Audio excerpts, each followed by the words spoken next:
The 10 plagues of Egypt. The palace of Pharaoh stood as a symbol of might, its walls decorated with gold and stone, its guards standing tall as living testaments of Egyptian power. But beneath the magnificence of that empire, a people groaned under the weight of slavery. The children of Israel labored in the sun, building cities they would never inhabit, crying out under the lash of overseers.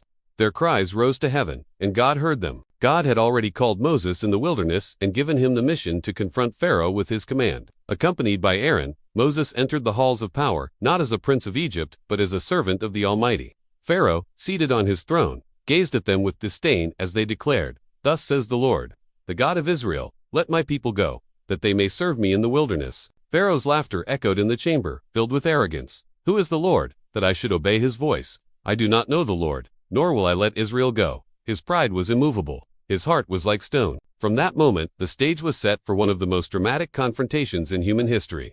God would stretch out his hand against Egypt, revealing his power not only to Pharaoh but to all the nations. Egypt worshipped many gods, deities of the Nile, the sky, the animals, and the sun. Through each plague, the Lord would demonstrate that he alone is God, greater than every idol, sovereign over all creation. The first sign came at the waters of the Nile, that river revered as the lifeblood of Egypt. Moses stood before Pharaoh at the edge of the river and struck the waters with his staff. Instantly, the water turned to blood.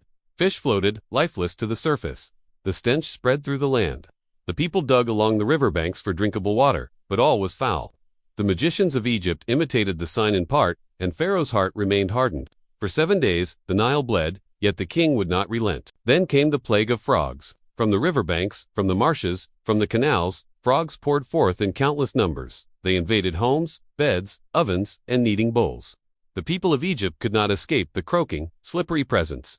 Pharaoh, tormented, pleaded with Moses to pray to the Lord for relief, promising to let the people go. Moses prayed, and the frogs died, leaving heaps of decaying bodies across the land.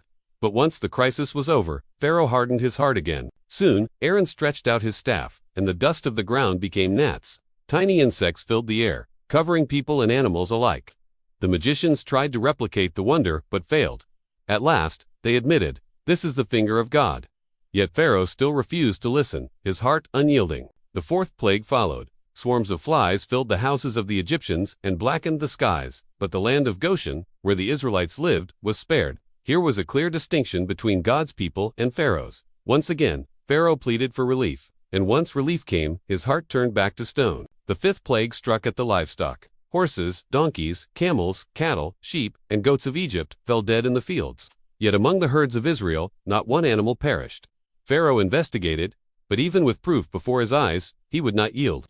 His pride was like a fortress, defiant against the power of God. Then came boils upon the people. Moses tossed handfuls of soot into the air, and it became fine dust spreading over Egypt, producing painful sores on both man and beast. Even the magicians, once proud advisors, could not stand before Moses, covered with the same affliction. But Pharaoh, though suffering in silence, still would not obey the word of the Lord. The seventh plague was unlike any before.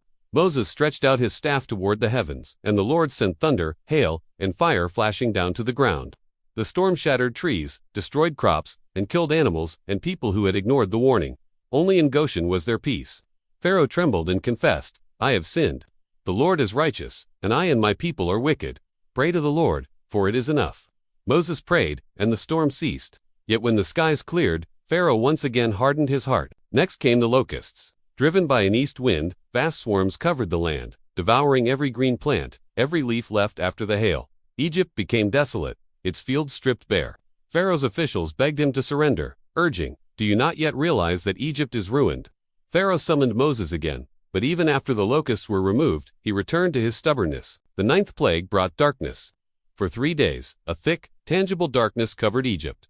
Lamps gave no comfort, torches no relief. People did not leave their homes, paralyzed by the oppressive night. But in the homes of Israel, there was light. Pharaoh's rage grew. He told Moses never to appear before him again, threatening that if he did, he would die. Moses replied calmly that Pharaoh had spoken truly.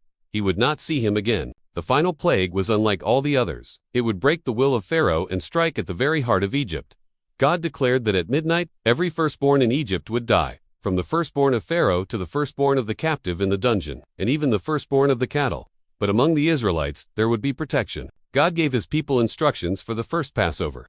Each family was to take a lamb without blemish, sacrifice it, and place its blood upon the doorposts of their homes. That night, when the destroyer passed through Egypt, he would see the blood and pass over those houses, sparing the firstborn within. They were to eat the lamb roasted with unleavened bread and bitter herbs, dressed and ready for departure. The night came, heavy with silence. Then cries rose from every house of Egypt. From the palace to the humblest dwelling, death struck. Pharaoh's own son lay lifeless, and the wail of grief filled the land. In the darkness of despair, Pharaoh summoned Moses and Aaron and shouted, "Rise up, go out from among my people, both you and the children of Israel. Take your flocks and your herds, and be gone. And bless me also." Thus, with a mighty hand and an outstretched arm, God delivered his people. The plagues had not merely been punishments but revelations. Each plague struck at the false gods of Egypt, exposing their powerlessness. The Nile god could not protect the waters. The frog goddess could not prevent the infestation. The god of the sun could not stop the darkness.